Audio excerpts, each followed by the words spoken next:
Welcome to this edition of Canola TV, featuring the latest information on producing and marketing winter canola in the Southern Plains. Canola TV, a service of PCOM, Producers Cooperative Oil Mill.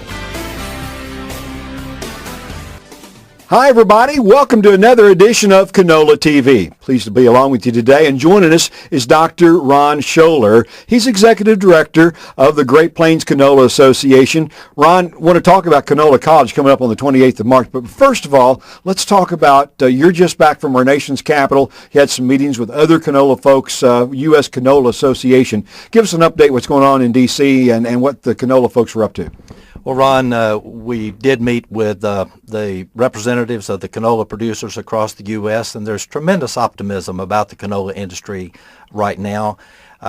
We have become the second leading producing area of the country for canola here in the Great Plains, led by Oklahoma, and that's not going to change for the foreseeable future. Tremendous potential for this crop. We did get to visit with our congressman from Oklahoma, and also our Kansas friends also visited with theirs.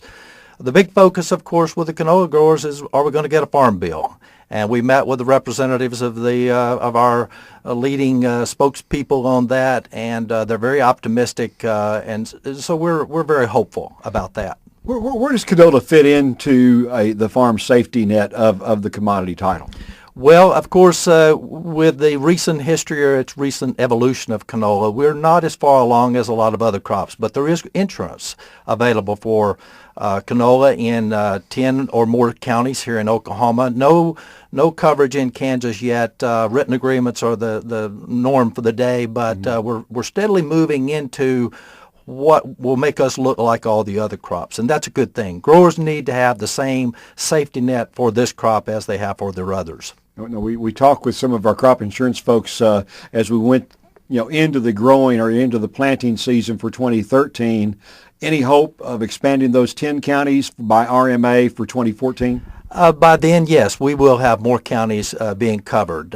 We've had those most important ones covered so far, but as the acreage expands, we need to throw that safety net out there over those new growers in those new counties. And yeah, we're very optimistic about that. Let's talk about Canola College, Great Plains Canola Association, lead sponsor on that, coming up quick, March 28th in Enid. Tell us, give us some details. Lots of good pre-registrations for that event, which means folks are excited about it. We have an outstanding slate of speakers, both veteran growers and experts from our university, from Oklahoma State University and K-State. We're going to talk about weed control and insect control and getting the crop off to the right start. Our veteran growers are going to talk about how even our other veteran growers can get that next 10 bushels. That's really our focus. This is going to be a premier educational and training event, and pre-registrations are really high, and so we're optimistic, and we think our growers are too.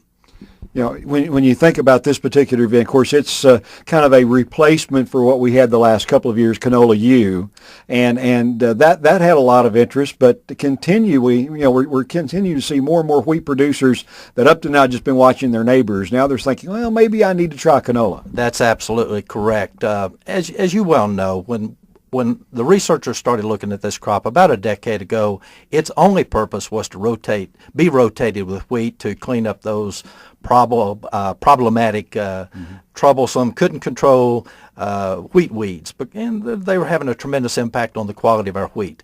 But we found out this crop does very well as a standalone crop. Economic returns can be very good, and so we get the rotational benefit following the wheat crop or following the canola crop with wheat. We clean up those weeds and make some money doing it. So every year we're seeing more and more come into the fold and understand what the potential for this crop on their own places. March 28th is the date for Canola College, right? That's correct. March 28th, Fairgrounds Pavilion in Enid. I think it will be well worth any grower's time, whether they've ever put a seed in the ground before or whether they've been doing this for a decade. Our pre-registration say folks from all across the board are interested in this event, and we're looking forward to seeing them on the 28th. Okay. Thank you, Ron. Ron Sholar joining us today from the Great Plains Canola Association. I'm Ron Hayes for Canola TV. Canola TV, a service of PCOM and produced by OklahomaFarmReport.com.